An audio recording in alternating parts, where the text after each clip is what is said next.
Assalamualaikum warahmatullahi wabarakatuh. Sebelum belajar, marilah kita berdoa kepada Allah Subhanahu wa taala. Berdoa mulai.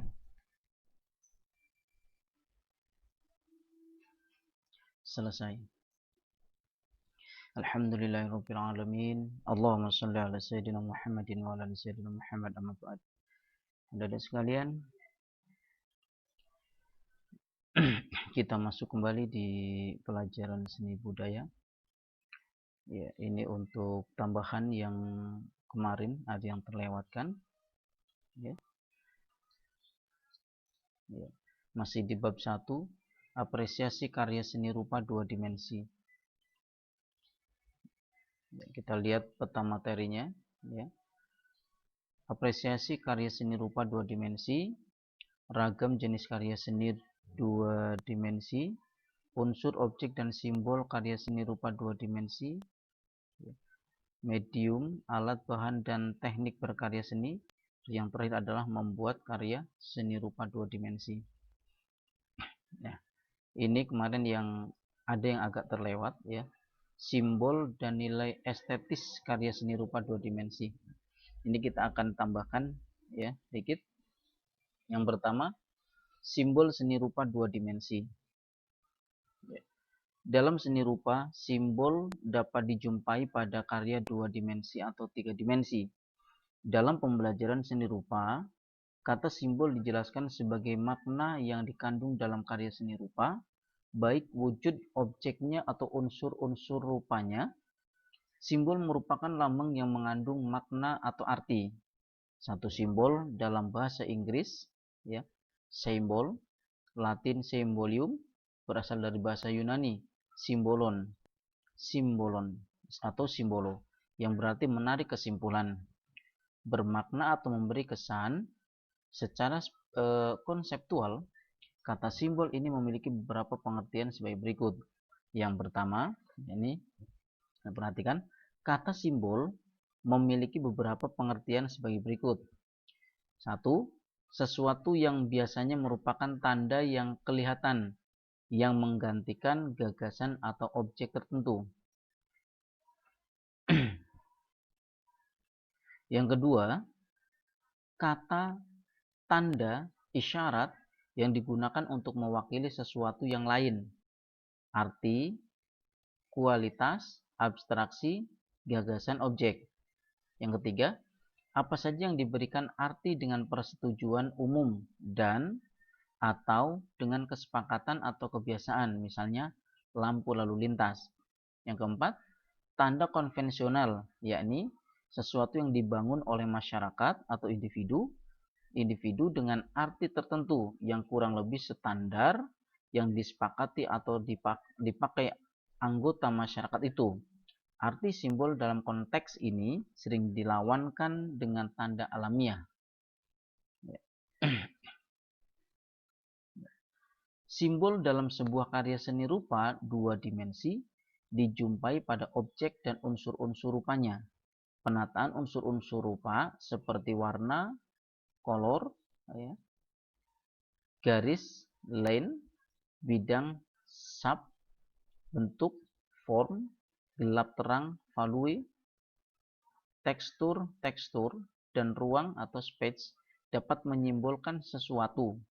Selain pada unsur-unsur rupanya, simbol dalam karya seni rupa dua dimensi dapat kamu jumpai pada visualisasi bentuk objek dan tema yang terdapat pada karya seni rupa tersebut. Ya. Penataan unsur-unsur visual pada sebuah karya seni penataan unsur-unsur visual pada sebuah karya seni rupa menggunakan prinsip-prinsip dasar berupa kaidah atau aturan baku yang diyakini oleh seniman dan perupa pada umumnya dapat membentuk sebuah karya seni yang baik dan indah. Kaidah atau aturan baku ini disebut komposisi. Komposisi dapat mencakup beberapa prinsip penataan seperti kesatuan atau unit, keseimbangan atau blank, dan irama atau rhythm, penekanan, proporsi, dan keselarasan. Prinsip-prinsip dasar ini merupakan unsur non-fisik dari karya seni rupa. Komposisi adalah tata susunan yang menyangkut keseimbangan, kesatuan, irama, dan keselarasan dalam suatu karya seni rupa. Keseimbangan adalah kesan yang dapat memberikan rasa mapan atau tidak berat di salah satu sisi, sehingga tidak ada ketimpangan dalam penempatan unsur-unsur rupa.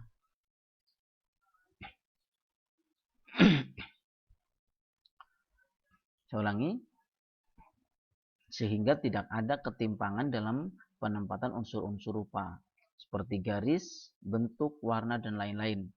Kesatuan adalah hubungan keterkaitan antara unsur-unsur rupa yang mengarah pada pusat perhatian.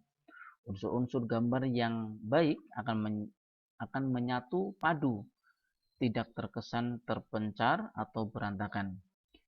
Irama adalah uraian kesan gerak yang ditimbulkan oleh unsur-unsur yang dipadukan secara berdampingan dan keseluruhan. Irama dalam seni rupa ibarat alunan lagu atau musik yang diatur sedemikian rupa sehingga tercipta suatu keindahan. Irama dalam lukisan juga bisa diwujudkan dengan pengaturan warna dan bidang. Keselarasan adalah kesan kesesuaian antara unsur yang satu dengan unsur yang lain dalam satu kesatuan susunan. Misalnya gambar buah apel yang ukurannya lebih besar daripada buah pepaya. Proporsi adalah kesan kesebandingan yang ideal, pantas, sesuai, dan benar antara unsur yang satu dan unsur lainnya dalam satu kesatuan unsur rupa.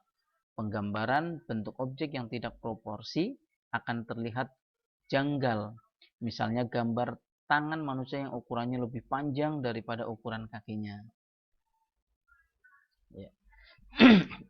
Berikutnya adalah nilai estetis seni rupa dua dimensi.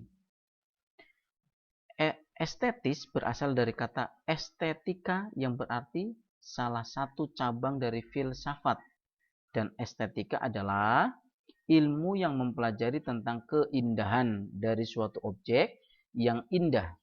Jadi nilai estetik sendiri mempunyai arti nilai dari suatu keindahan yang kita rasakan setelah kita rasakan. Maka kita pun akan menilai seberapa indah objek tersebut. Nilai estetika sangat dibutuhkan agar para seniman dapat menyajikan keindahan ketika mereka menampilkan dan menyajikan kepada para penikmat, dan juga bisa digunakan untuk layak atau tidaknya suatu seni untuk dipertontonkan ke masyarakat.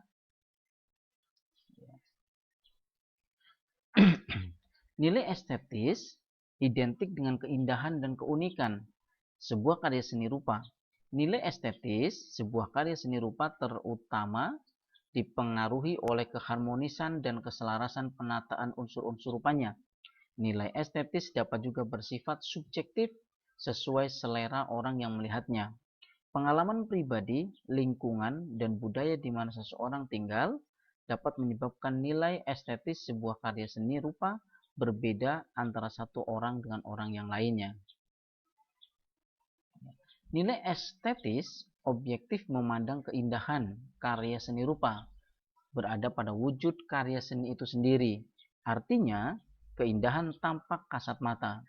Sesungguhnya, keindahan sebuah karya seni rupa tersusun dari komposisi baik, perpaduan warna yang cocok, penempatan objek yang membentuk kesatuan, dan sebagainya.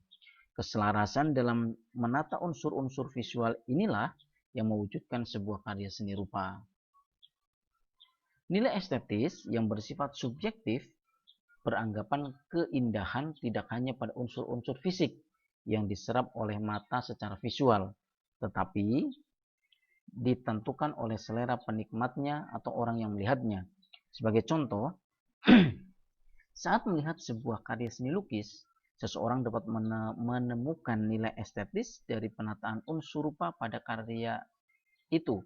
sehingga orang tersebut merasa tertarik pada apa yang ditampilkan dalam karya itu dan merasa senang untuk terus melihatnya, bahkan ingin memilikinya. Walaupun orang lain mungkin tidak tertarik pada karya tersebut. Perbedaan inilah yang menunjukkan bahwa nilai estetis sebuah karya seni rupa dapat bersifat subjektif. Ya. Sebuah karya seni rupa menjadi indah dan unik karena kemampuan perupanya memilih dan memvisualisasikan objek pada bidang garapannya melalui pengolahan unsur-unsur rupa. Berikut ini contoh pengamatan terhadap sebuah karya seni rupa. Ya, ini adalah contoh. Yang pertama ada 4 karya, ya. Ada lukisan-lukisan, ya. Yang pertama kita lihat di sini aspek yang diamati.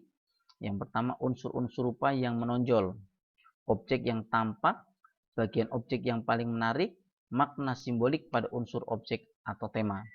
Perhatikan uraian hasil pengamatan. Pada unsur-unsur rupa yang menonjol, ya, yang pertama unsur bidang. Ya. Di sini ada unsur bidang, jadi unsur yang paling menonjol adalah unsur bidang.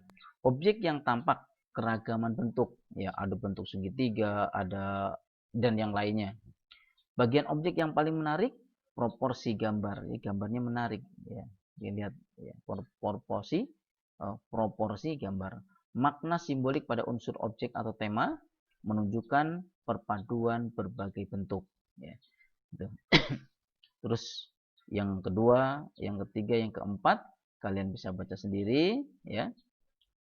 Ada itunya, ya. Jadi itu yang akan dinilai, ya. Ini sebagai contoh.